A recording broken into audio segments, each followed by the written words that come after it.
Bienvenidos y bienvenidas a un nuevo episodio de nuestro video podcast por la SEMO, Semana de las Enfermedades Hemato-Oncológicas, organizado por AEAL, Asociación Española de Afectados por Linfoma, Mieloma y Leucemia. Hoy vamos a hablar de otra de las enfermedades hemato-oncológicas, la leucemia linfoblástica aguda o LLA, una enfermedad que aparece de forma repentina y supone un gran impacto en la vida de los pacientes y también de sus familias. Para ello nos acompaña el doctor Javier Cornago, médico adjunto de hematología en el Hospital Universitario Fundación Jiménez Díaz. Bienvenido y muchísimas gracias por estar aquí.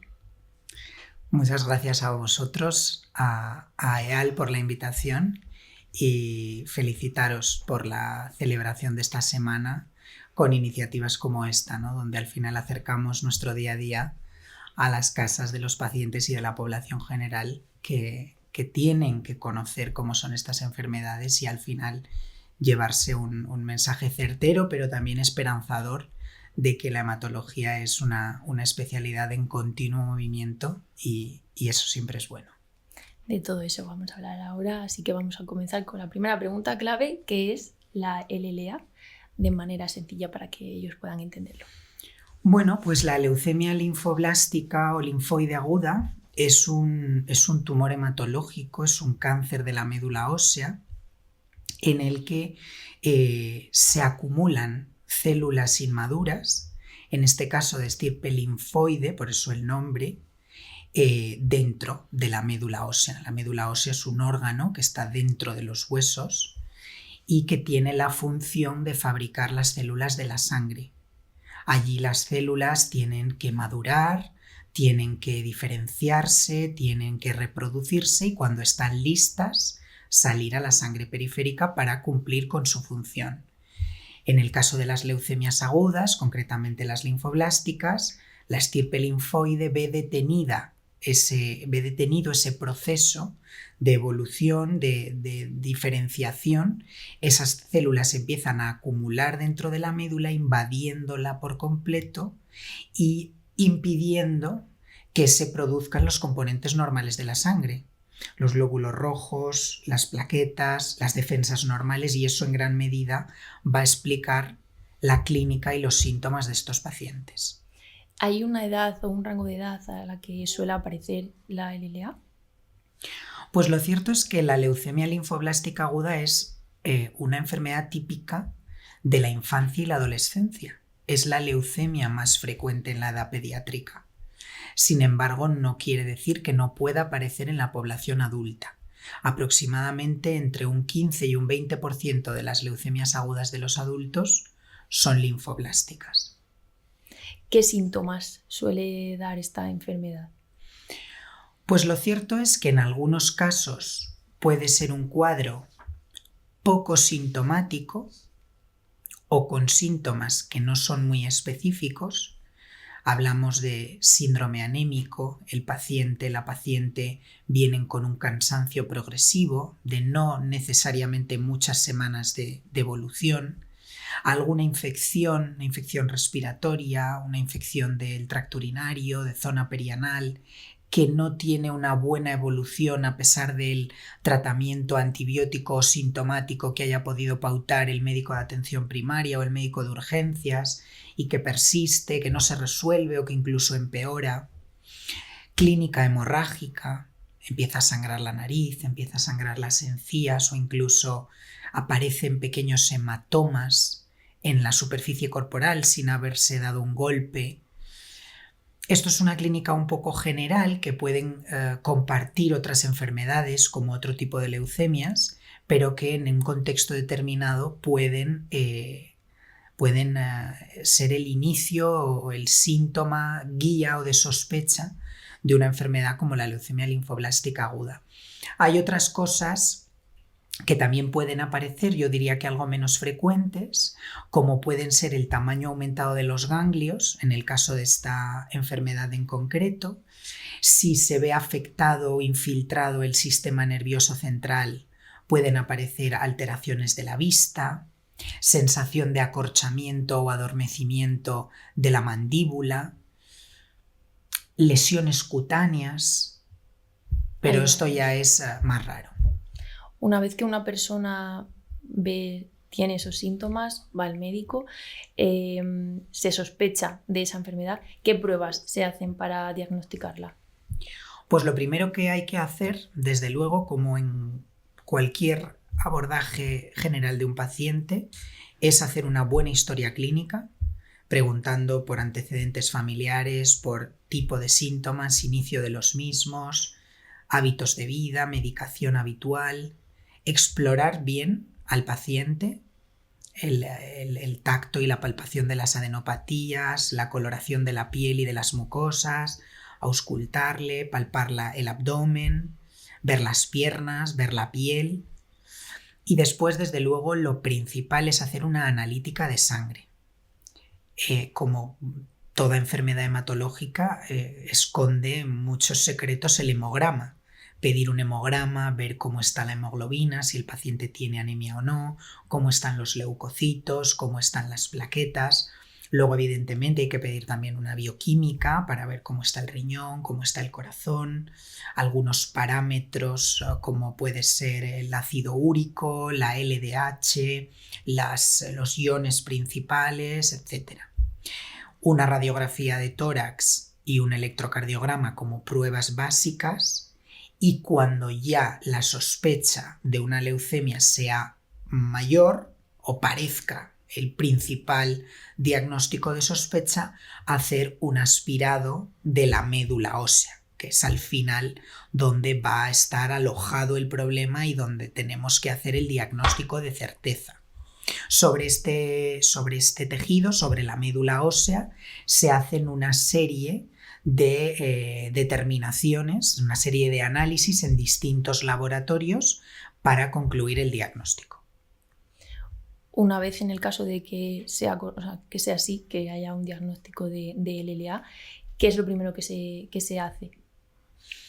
Pues bueno, la verdad es que el abordaje inicial de estos pacientes de alguna manera amerita una hospitalización. El paciente tiene que quedar en este primer momento ingresado a cargo del servicio de hematología para realizar este aspirado de médula, hacer una punción lumbar para testar el estado del líquido cefalorraquídeo. Comentábamos antes, ¿no?, la importancia de descartar en este contexto afectación del sistema nervioso central, aun cuando el paciente o la paciente no presenten ningún síntoma, y esperar el resultado de todos estos laboratorios, de la morfología, que son los compañeros del laboratorio que cuantifican y describen las células que se están viendo dentro de la médula, los compañeros de citometría de flujo, que van a darnos una descripción muy detallada de qué tipo de células estamos viendo, en términos de unos marcadores que esas células expresan en su membrana. Y después, algo fundamental en todas las enfermedades hemato-oncológicas y cada vez más necesaria para el estudio diagnóstico y luego el pronóstico y el tratamiento, como son la genética y la biología molecular. Cuando el paciente está esperando a todos estos resultados, todas las pruebas, ¿debe hacer algo? Quiero decir, ¿debe tener en cuenta alguna recomendación? ¿Debe seguir con su vida normal? ¿Qué tiene que hacer? Generalmente, cuando se comunica el diagnóstico, como te digo, pues el paciente está ingresado, va a ser fundamental que hable mucho con el equipo médico, que estén bien informados de lo que esto significa, y automáticamente, en mi experiencia, los pacientes hematológicos siempre son muy responsables. Rápidamente entienden, ¿no?, la importancia de un diagnóstico de estas características, y ellos mismos empiezan a cuidarse mucho, sobre todo en lo que tiene que ver con las medidas preventivas de infecciones. Asumen, ¿no?, esta condición de personas inmunodeprimidas, con mayor riesgo de infecciones, porque su sistema inmune está debilitado debido a la enfermedad y luego lo estará más de manera transitoria por los tratamientos que tenemos que ir administrando, y entonces se hacen muy buen lavado de manos, se colocan su mascarilla, empiezan a disminuir un poco los contactos sociales indiscriminados. En esta fase de la enfermedad, desde luego, pues tienen que tomar su baja laboral o parar sus estudios, pero es lo normal, es lo que tiene que ocurrir. Es responsable por su parte, ¿no? Adquirir esta conciencia y tomar esta actitud. Vamos a hablar ahora de tratamientos. ¿Qué tratamientos hay para la LLA? Pues yo creo que tratamientos para la linfoblástica cada vez hay más, y yo destacaría sobre todo los nuevos mecanismos de acción. También es cierto que como el objetivo de todo hematólogo es curar a todos sus pacientes, seguimos creyendo que necesitamos más y seguimos queriendo mejores resultados. Pero lo cierto es que para hablar del tratamiento de la LLA tenemos que hacer primero una diferenciación. Cuando a nosotros se nos presenta un paciente con leucemia linfoblástica aguda, les preguntamos a nuestros compañeros de genética cuál es el estado del cromosoma Filadelfia. Hablamos de si la leucemia linfoblástica aguda es Filadelfia positivo o Filadelfia negativo. Hay a veces un entrecruzamiento de material genético entre el cromosoma 9 y el cromosoma 22 que da lugar a una proteína de fusión que se llama BCR-ABL, que si esta translocación ha ocurrido hablamos de Filadelfia positivo y si no de Filadelfia negativo. En base a eso, el tratamiento es algo diferente. En el tratamiento de la linfoblástica Filadelfia negativo, en un primer momento es quimioterapia, con distintos mecanismos de acción, pero quimioterapia, y en aquellas que son Filadelfia positivas, reciben algo de quimioterapia, pero esta tiene un menor peso debido a que lo tiene en mayor medida el inhibidor de la tirosinquinasa, que son unos fármacos muy específicos para esta translocación que comento y que es bien conocida en hematología porque es la misma que causa la leucemia mieloide crónica. ¿Ha evolucionado mucho los tratamientos de LLA a lo largo de los años? Lo cierto es que sí, sobre todo debido a dos razones. La aparición de la inmunoterapia y, más recientemente, la de la terapia celular con células CAR-T. Esto ha hecho que se modifique un poco el algoritmo terapéutico de la LLA y también el papel del trasplante alogénico de progenitores hematopoyéticos, el trasplante de médula, también en estos algoritmos de manejo. Creo que en los próximos años todavía cambiará más, o eso es a lo que aspiramos, sobre todo cuando vemos de alguna manera cómo se maneja ya esta enfermedad en otros países de nuestro entorno, cercanos o no, pero bueno, países del primer mundo, ¿no? Porque además yo creo que es muy importante hacer esta reflexión. El objetivo debe ser curar a nuestros pacientes, inducir las mejores remisiones y las más duraderas, y si además podemos hacerlo con la menor toxicidad posible y con menor impacto para los pacientes en términos, pues como digo, de toxicidad, de ingresos prolongados, de calidad de vida, pues mejor. O sea que tenemos que seleccionar aquellos tratamientos que nos den mejores resultados, pero que también generen menores efectos adversos y menor interferencia en la vida de los pacientes. Has hablado justo de inmunoterapias y terapias dirigidas. ¿Podrías contarnos un poquito más sobre ellas?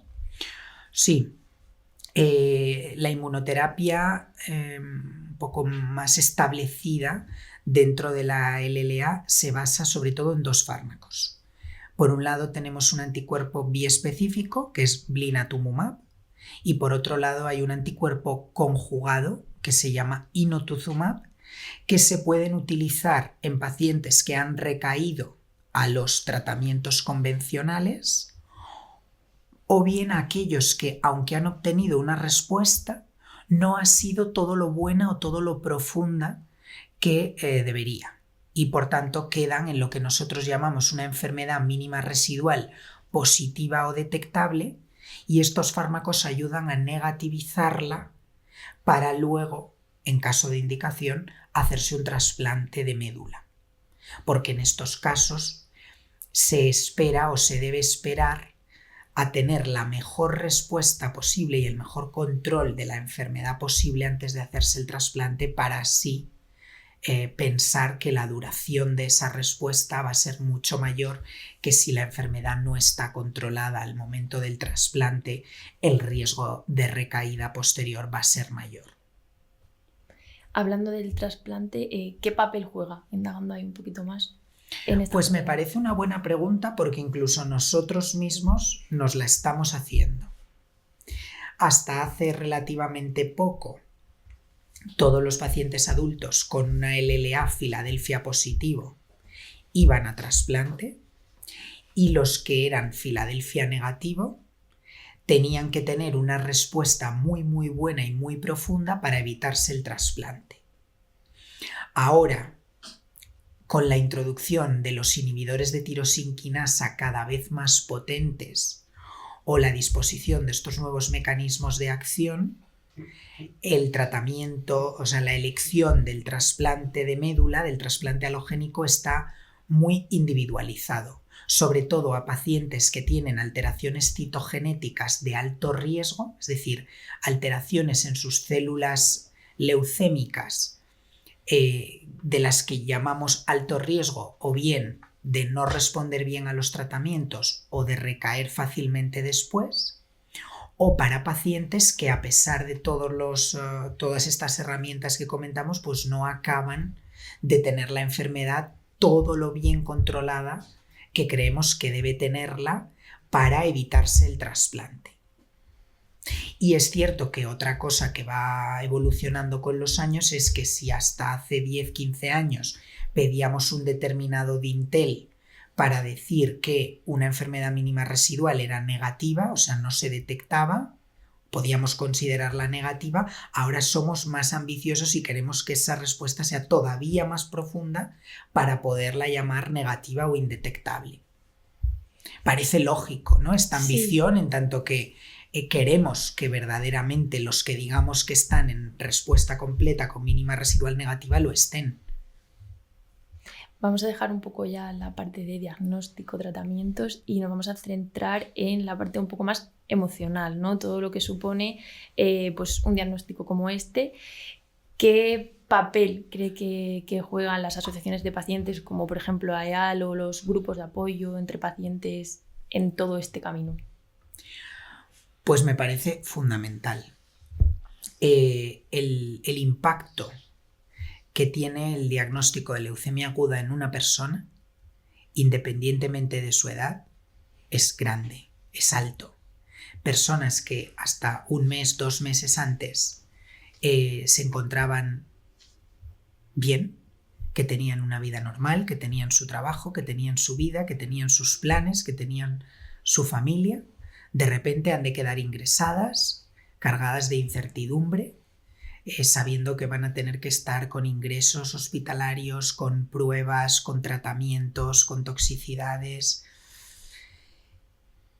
Esto cambia la vida de una persona, y los que hacemos medicina asistencial nos damos cuenta de lo importante que es el entorno, el tejido, el apoyo social, familiar que tienen los pacientes. Y a mí esto me parece especialmente importante en las ciudades grandes como esta, donde la dispersión entre los miembros de la familia suele ser algo mayor, donde a lo mejor no siempre conocemos al vecino, a la vecina, donde todo el mundo va a un ritmo frenético con el trabajo, con los desplazamientos, Te encuentras a gente que se encuentra sola o que está algo vulnerable, y en este contexto es especialmente dramático, con lo cual todas aquellas personas que no pertenecen a la familia del paciente o al entorno de amigos del paciente, pero que están dispuestos a acompañarle, a ayudarle, a tranquilizarle, pues con un testimonio, con una ayuda concreta, con un acompañamiento, es fundamental. Lo vemos desde la Asociación Española contra el Cáncer, lo vemos con AEAL, lo vemos con asociaciones específicas, en nuestro caso de pacientes con cáncer hematológico. Esto es muy importante. Qué importante eso que has dicho, porque es verdad que muchas veces cuando estás en una ciudad tan grande, quizás no tengas como ese núcleo, o ese apoyo tan cercano de tus familiares o tus amigos siempre, pero muy importante que haya esas personas ahí que puedan también, mostrar su apoyo. Yo conocí a EAL hace un par de años, desde que me invitasteis a vuestro congreso anual, que la verdad es un foro excelente, y yo animo a todos aquellos pacientes y familiares con nuevos diagnósticos, en nuestro caso de cáncer hematológico, a que se interesen por la asociación y participen activamente. Una cosa diferenciadora es la experiencia. El poder contar no solo con profesionales, ¿no?, que de forma divulgativa se acercan un poco al ámbito de los pacientes, y también el poder contactar con otras personas, con otras familias que ya han pasado por eso. Y aunque yo siempre pienso que nadie es ejemplo de nada, pero la experiencia siempre es un grado, y todo aquel que ha vivido antes que nosotros ese diagnóstico, ¿no?, ese peregrinar por los ingresos, por los ciclos de tratamiento, por el trasplante, de alguna manera te puede contar su historia, te puede decir: yo también me sentí así, esto es lógico, esto es normal, no te preocupes, ¿en qué te puedo echar una mano? Eso es algo que, aunque nosotros, los profesionales sanitarios, la enfermería, los auxiliares, nosotros los médicos, intentamos hacerlo, probablemente no tenemos todo el tiempo que el paciente y su familia requieren. Vamos a ir acabando ya y vamos a mirar un poquito hacia el futuro. ¿Qué avances se esperan o podemos esperar en el LA? Bueno, pues yo creo que seguir profundizando en cuanto a la caracterización de cada leucemia, creo que por ahí vamos muy bien, en el conocimiento y en la descripción genética y molecular de la enfermedad.